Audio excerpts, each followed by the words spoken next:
Fallout 76 Wastelanders, it's here. And the roadmap for 2020 is also here. So to break it down with us, we have Ferret Baudoin and Jeff Gardiner. Hello, boys. Hello, thanks for Hi. having us. Great to be Hello. here. Let's start with patch 20. I want to just jump right in. We have a new event. All the new details. Go. Let's hear them. Okay, well, patch 20 has a ton of new features in it. It has our legendary perk system, which will help the players who are level 50 and above who've been playing the game the last year to get new exciting features into their character. And we're swapping those in and out. It's in PTS right now. We're getting great feedback. We're already making major changes. I was on the phone this morning with some folks in Austin. We also have the new easy teams, we called it internally, our looking for group system, which puts purple icons on the map for anyone who wants to be in a group. It gives you a subtype of group that you want to play. It's super exciting, so people can join in and start feeling more of the community. It also gives folks a way to level up a little faster or get different. There's different features that come with that called bonding, where you get different buffs depending on the type of party you've chosen to be, role playing or exploring or questing. And then also, not to override the big event that you just mentioned, Wendigo Colossus is coming. It's a super new event that spawned off a nuke. It's a huge Colossus in a big cave. It's super fun to play. There's a lot of environmental hazards. It's a very difficult boss. Again, we're tweaking it as we go. We're trying to make it for 8 players and balance it proper with great rewards. So we're really excited. I want to talk more about the legendary perks. So they come every level 50, correct? Now, how does that work with your alternate characters? You get to move them over to your alts? The idea is that it's something that you earn and that it's bound to your account, basically. So it makes it so that, like, if you achieve it in one place, that it becomes something that it just, it becomes a value addition to every character you start after that. Yeah, once you've unlocked the slot, once you unlock the slot, it's open to all your characters that you roll. So you can then use that legendary perk from level 1 on. Though the perk cards themselves go up in rank based on how many other cards you scrap. So they are unique to the character, so that the rank ups are unique. So that way it allows us to balance it a little, so level 1 character doesn't have this massively ranked up card. But the cards are super fun. There's such things as, like, when you blow up a creature, when you hit a creature in combat, it explodes and does area effect damage to everything around it. And there's all these different buffs. We try to accentuate different systems with that.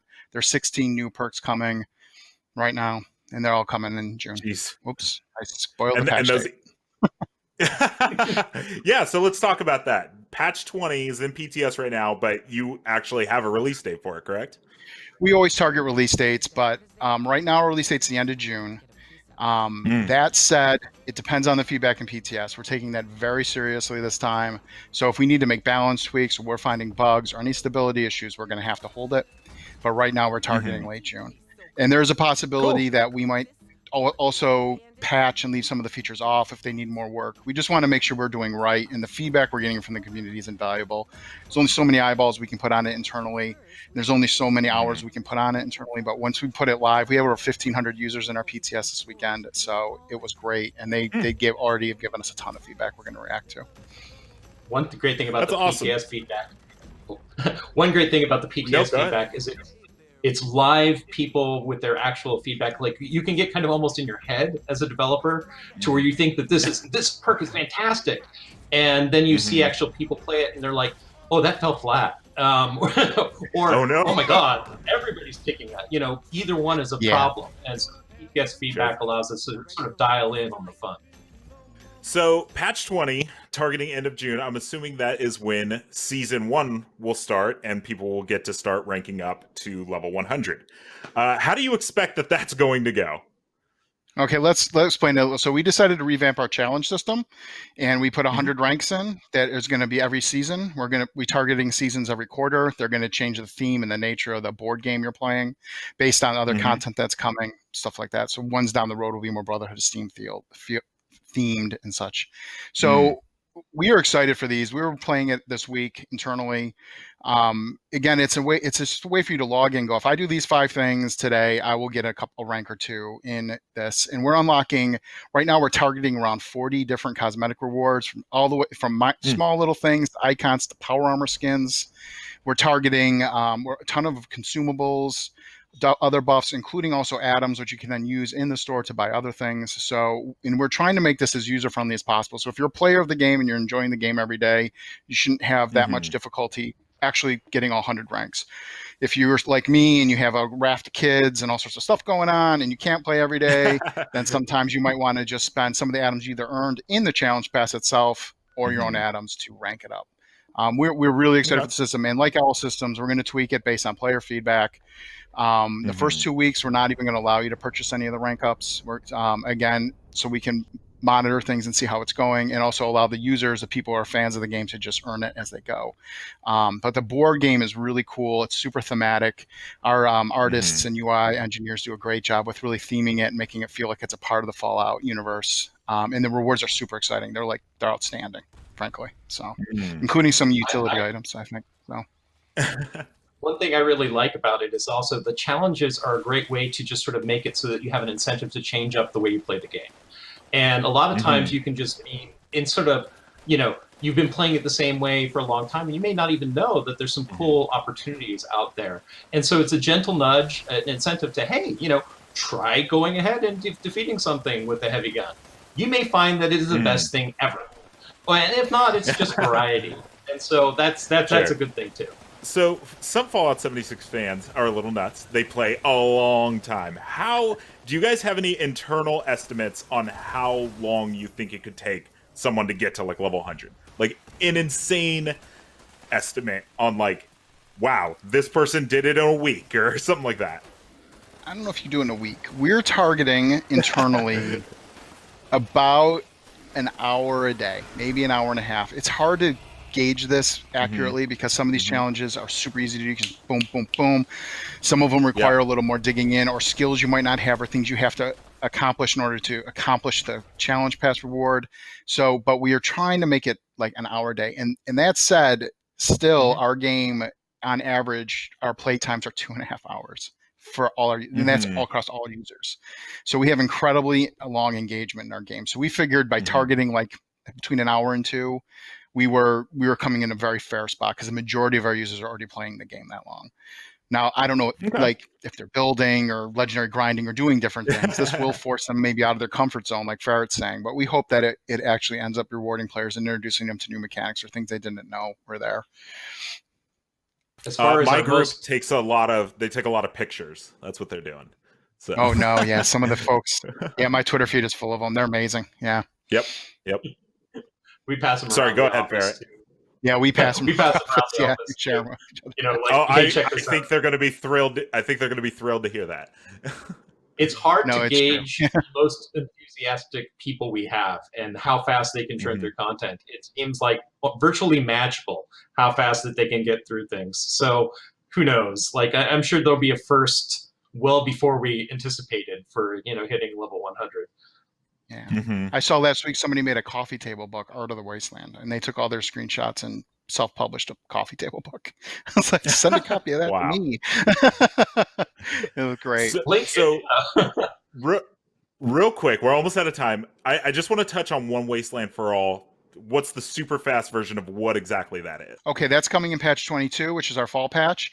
That is a renormalization of the game, and now I know that can be scary to some people. There's a few things that we waited on this because we wanted to test this thoroughly in our public test server with the fans.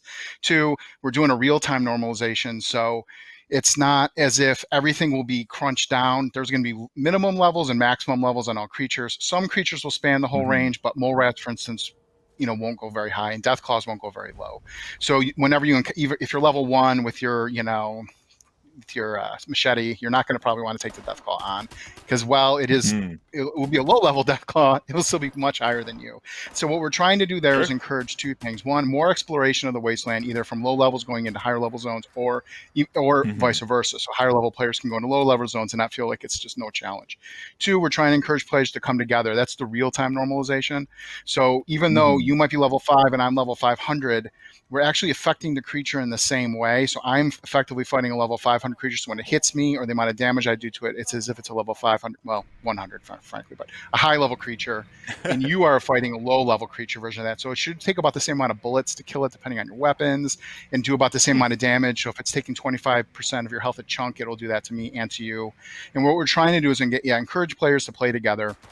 That's our whole thing this year. We're really trying to engage the community, make this more of a community feel game than the solo player MMORPG we've been labeled with. And then also make it so, again, like we're just trying to normalize some of the challenges. It should make balance easier. It'll make our future content patches feel better for all players because the content will be balanced. We have a real problem in the game right now, I'll be honest, where you go into a zone and sometimes a low-level player's gone in first or a high-level player, and that greatly affects how hard the zone is. So it's very unpredictable. So and unpredictable systems aren't fun to players because the only way you learn that is by getting your teeth kicked in. You don't want to get your teeth kicked in. You want to know if I'm going into a high level zone and WoW, I'm going to get my teeth kicked in. At least I chose that. I didn't just randomly wander into, molten core. One thing I really like about one Wasteland is it makes it so that the forest area, which has really awesome locations, if you're really high level, you go in there and it's a cakewalk. And it's a shame because there are some just fantastic places to visit. And yet there's not much incentives to when you're high level. Conversely, there's a lot of quests which point you fairly early to places like the Cranberry Bog or other places. And if you go there too early, it can be very punitive. So this makes it so that you can feel free to explore the way you want to explore at your own sort of pace, and also go back to places that you like, and that it'll still be fun and challenging. Just one thing I want to end on really quick, if I can say really quick, is remember all this stuff is free. All these updates we're doing, everything we've talked about today is free for all players. So if you have 76 and you haven't picked it up in a while, or you're an old player and you want to come back, whatever that is, or you've been playing the whole time, remember Wasteland, all these updates we talked about today are totally free.